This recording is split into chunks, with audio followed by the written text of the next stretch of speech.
Hello everyone, Movie Man Beyond here again. Just about to go and see Top Gun Maverick. Heard nothing but good things, so really looking forward to it. I say, what more can be said? We'll see how it goes, and I'll get back to you once I'm back at home.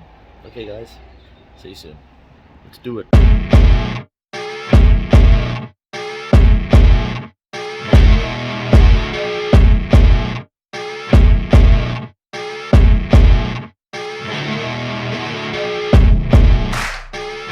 Right, that's me back. Top Gun Maverick. I'm tittering.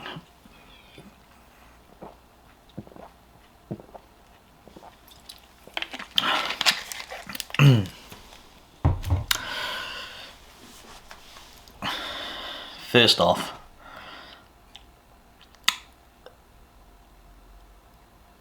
wow. You don't get films like that anymore, I will say that. Tremendous film-wise filmmaking. That is literally how we do an old school, old-fashioned blockbuster movie with as little special effects and as much practical and hands-on you can get. Apologies as well if there's any noise in the background. Work's getting done again, so I tried to put off doing this video as much as I could today, but now seems like the best time. So I'll quickly go over what I thought about it and then I'll jump into spoilers. Pardon me. The cast were great. Tom Cruise is just essentially back into his character Maverick some 30 odd years ago. The storyline is simple, but it works. You know, it's nothing too technical where you have to follow a lot, and even if you haven't seen the original, you could certainly get away with watching this firsthand as if you hadn't seen the original, because it does lay the sort of little snippets here and there. Soundtrack I thought was good, apart from Lady Gaga. I'm not really into her music. The look of the film was very much captured Top Gun in that certain sense. Running time was great. I didn't feel like it was too long in the tooth. I thought it was just right. What else? Without going into spoilers, just really enjoyable. Very surprising to be able to make a movie these days that is not only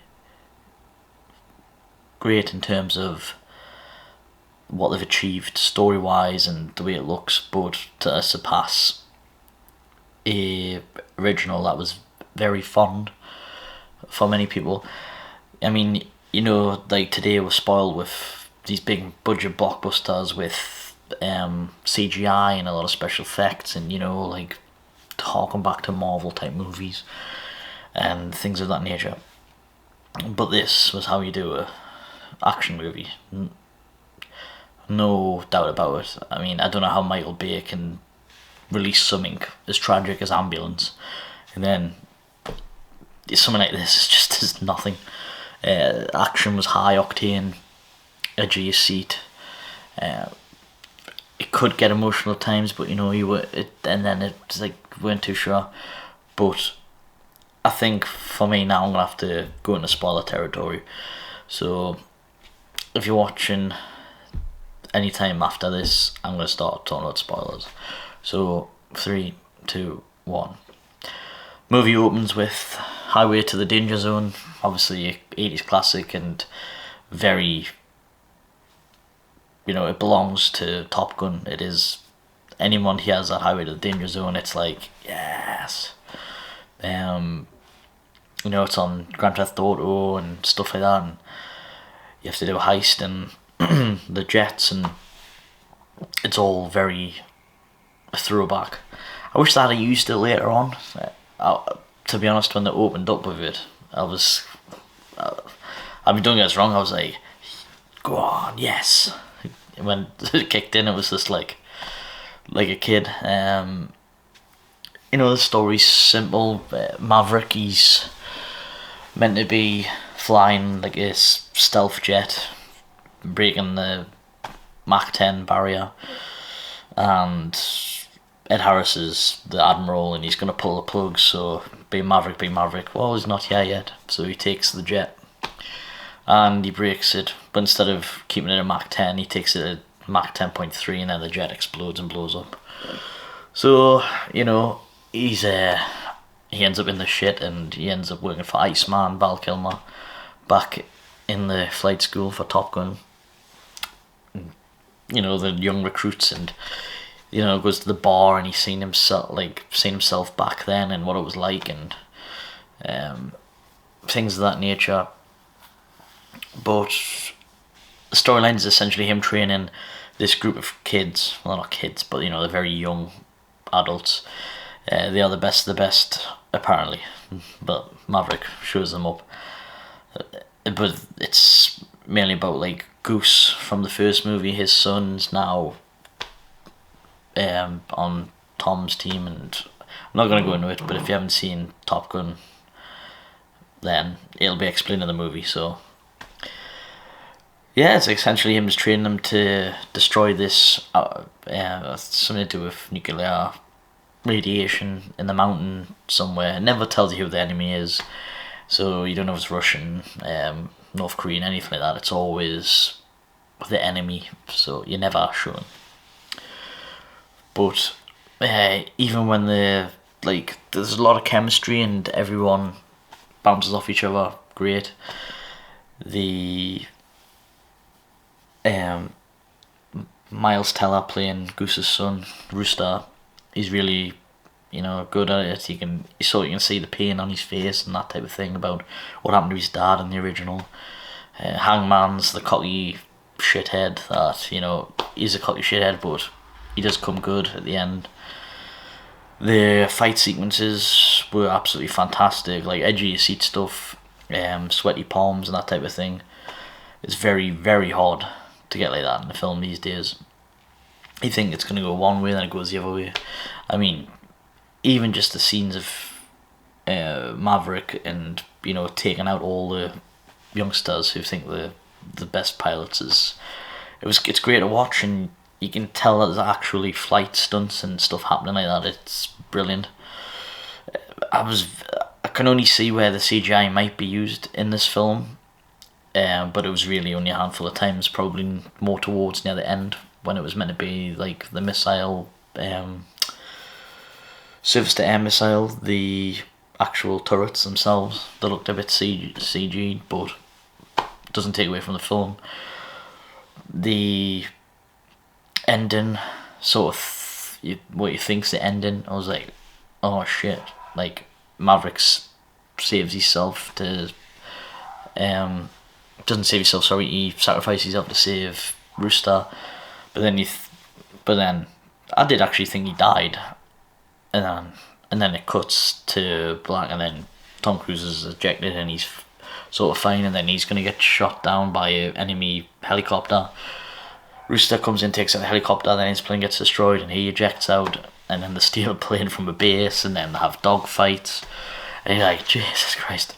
And then they get right to the end, and there's another jet that's going to take them out. They've got no weapons, they've got no countermeasures, and then Hangman's cocky ass turns up at the end, and all's good. It was nice seeing Val Kilmer. He's in it for about 5 minutes. Doesn't say much because obviously he's through cancer. But the probably negative thing was bringing Iceman into it to tell you that he hasn't got long to live. It's come back all of a sudden. I'm assuming cancer, and then within they've got a 3-week time period to train to do this mission. So it seems within a couple of days, suddenly Val Kilmer just dies, and that was. You see it in the trailer with the funeral. I did suspect that was going to be his funeral, but it felt a bit quick for me. And that if that was me just to be negative, that's the only negative part of the film where I'd probably remove or make it a bit longer and extend it a bit more. I probably would have put the funeral at the end, but I know they wanted to leave the movie on a high. So the movie does go on a high. It's definitely really good ending. Another negative, sorry, is Lady Gaga. For her singing at the end, not my cup of tea. I would have preferred if they had Danger Zone again, or Take My Breath Away by, is it Bill and I think they should have went with that, but I know Lady Gaga's popular with the kids these days or whatever, but it just, I don't know, it just didn't really fit the movie. And the romantic subplot with Maverick, it sort of felt a bit forced in because he was alone. I didn't really warrant it. I would have been fine if it was just sort of him looking after Goose's son, Rooster. But that would just be if I was to be picky. But other than that, no, it's made $256 million as I'm recording this, which is phenomenal. Deserves all the praise it's getting. It's how to make a movie, action movie. Just like I say, Tom Cruise, forget his personal life or what his beliefs are, but as an actor, he's probably the most dedicated I've ever seen. He's like, it's like he went through a renaissance in his last few years of his last couple of Mission Impossibles, and he just seems to go from strength to strength. And like every time there's like a film that's getting released by him now, it's very exciting. Like Mission Impossible, I mean, it's so tough to, like, how do you top it? I don't know if they'd ever do a Top Gun 3, but if you just left it at that would be lovely, cherry on top. But he's proven, without a shadow of a doubt, time and time again, that he's one of the best actors. And like I say, regardless of how you feel about him personally, he's top of his game, and he deserves all the plaudits in the film, and everyone else deserve all the credit. And it was meant to come out 2 years ago, obviously, we know what happened there, but tremendous summer movie. Batman's still my favourite of this year, but Top Gun is very, very close up there. Very, very close. And I can't say enough good things about it. Yeah, so definitely check it out. There's more going on the top of my head. I just I took my girlfriend, my partner, and her daughter. And her daughter's she's 12, she's got nothing to do with like anything like this, like Top Gun and stuff like that, and not even her type of movie, but even she enjoyed it. And the backstory was easy enough for her to follow as well, so you didn't need to explain it, the movie explain it for you. So if you worry about taking kids, the kids will enjoy it, boys and girls, I would have thought. I mean, jets, planes, fighting, stunts, it's great for the family. But yeah, oh, and also, I don't know if you mentioned, it was my birthday last week, so I did pick up it was on special from, I think it was Zavi, Amazon, whatever, and I bought the Mission Impossible in 4K. So, yes, I'm looking forward to checking this out in 4K.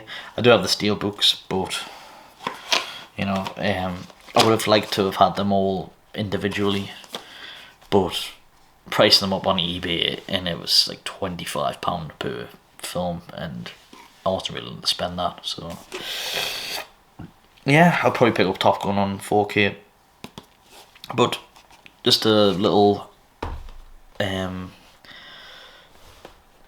just a little snippet about me. Like, I've got favourite actors, and Denzel's probably my favourite. Denzel Washington. Tom Cruise is up there. You know, for me it's the craft and the effort they put in, and the enjoyable, the roles that they take, and, you know, they've got memorable roles, and that's what you like them for. So yeah, I do have more favourites, but yeah, it'd be interesting to see where we go from here. I know obviously he's got Mission Impossible, then Day of Reckoning Part 1, and then Part 2 near after next. So I don't know if he's going to squeeze in anything else in between them, but you know, it's a sad thing, but no one's getting any younger. Yeah, so once again guys, thanks for watching, and I'll see you guys soon. I've got a nice week off, so I'll try and churn out some more content. And like I say, check out Top Gun. Perfect bank holiday weekend here in England. Go and see it, enjoy it, and you won't regret it. Okay guys, thanks for watching, see you soon, bye.